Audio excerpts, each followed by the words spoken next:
ఈ స్కీమ్ కు విధి విధానాలు ఎలా ఉంటాయి? చంద్రబాబు గారు నిన్న విడుదల చేసిన జీవోలో అయితే ప్రతి తల్లికి అని రాశారు. అంటే ఈ పథకం ప్రతి తల్లికి 15,000నా లేకపోతే ప్రతి బిడ్డకు 15,000నా? చాలా కన్ఫ్యూజింగ్ గా ఉంది. ఈ సాక్షి పత్రిక అయితే ప్రతి తల్లికి 15,000 మాత్రమే, అంటే ఒక్కరికే ఇస్తారు, తల్లికి ఇస్తారు, ఒక బిడ్డకు చొప్పునే ఇస్తారు, మిగతా వాళ్ళకందరికీ ఎగనామం పెడతారు అని సాక్షి రాయడం జరిగింది. మరి చంద్రబాబు గారు దీనికి క్లారిటీ ఇవ్వాలి. ఈ పథకం వర్తిస్తున్నది ప్రతి తల్లికి 15,000 లేకపోతే ప్రతి బిడ్డకు 15,000? చంద్రబాబు గారు వాగ్దానం చేసినట్టు ప్రతి బిడ్డకు 15,000 ఇవ్వాలని, ఆ లెక్కన 4 బిడ్డలుంటే 60,000 ఇవ్వాలని మేము డిమాండ్ చేస్తున్నాం. ఇంకో మారు సాక్షిని నడుపుతున్న జగన్మోహన్ రెడ్డి గారు కూడా సమాధానం చెప్పాలి. ఇలాగే జగన్మోహన్ రెడ్డి గారు కూడా అమ్మఒడి అనే పథకం ఆయన ముఖ్యమంత్రి కాకముందు అమ్మఒడి పథకం కింద మేము ప్రతి బిడ్డకు 15,000 ఇస్తాము అని ఆ రోజు వాగ్దానం చేశారు. తర్వాత ముఖ్యమంత్రి అయ్యారు జగన్మోహన్ రెడ్డి గారు, ప్రతి బిడ్డకు 15,000 ఇవ్వలేదు, ఒక్క బిడ్డకు మాత్రమే.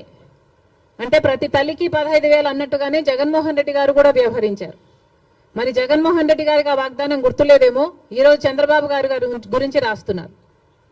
జగన్మోహన్ రెడ్డి గారు కూడా ఇదే వాగ్దానాన్ని ఇచ్చి మాట తప్పడం జరిగింది.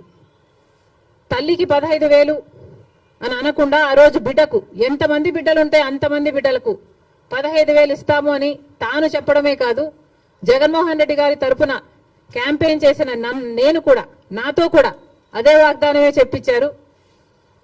ఆ రోజుల్లో నేను కూడా జగన్మోహన్ రెడ్డి గారు ఈ పథకాన్ని అమలు చేస్తారు అని నమ్మి బాయ్ బాయ్ బాబు క్యాంపెయిన్ లో నేను కూడా ప్రచారం చేయడం జరిగింది. కానీ జగన్మోహన్ రెడ్డి గారు ముఖ్యమంత్రి అయిన తర్వాత అమ్మఒడి పథకం కింద కేవలం ఒక బిడ్డకు మాత్రమే ఇవ్వడం జరిగింది. జగన్మోహన్ రెడ్డి గారు ఒక బిడ్డకే ఇచ్చారు, ఇప్పుడు చంద్రబాబు గారు కూడా ఒక బిడ్డకే ఇస్తారు అని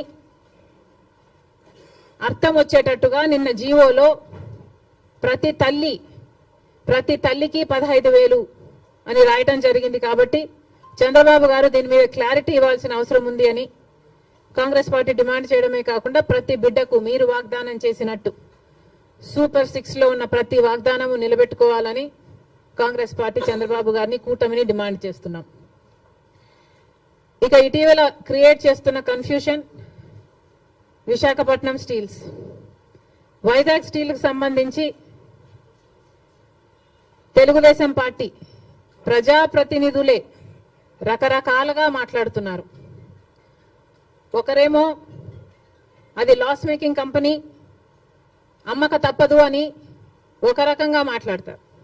ఇంకొకరేమో ప్రైవేటైజ్ చేయము అని మాట్లాడతారు.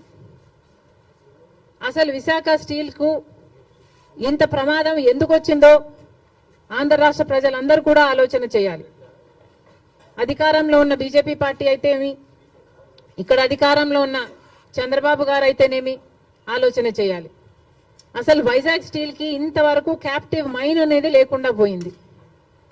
రాజశేఖర రెడ్డి గారి హయాంలో రాజశేఖర రెడ్డి గారు వైజాగ్ స్టీల్ కి ఒక క్యాప్టివ్ మైన్ ఉండాలి అనే ఉద్దేశంతో అనంతపూర్ దగ్గర ఒక మైన్ ఐడెంటిఫై చేయడమే కాకుండా ట్రైపార్టీ అగ్రిమెంట్ స్థాయి వరకు కూడా క్యాప్టివ్ మైన్ కోసం ప్రయత్నం చేయడం జరిగింది.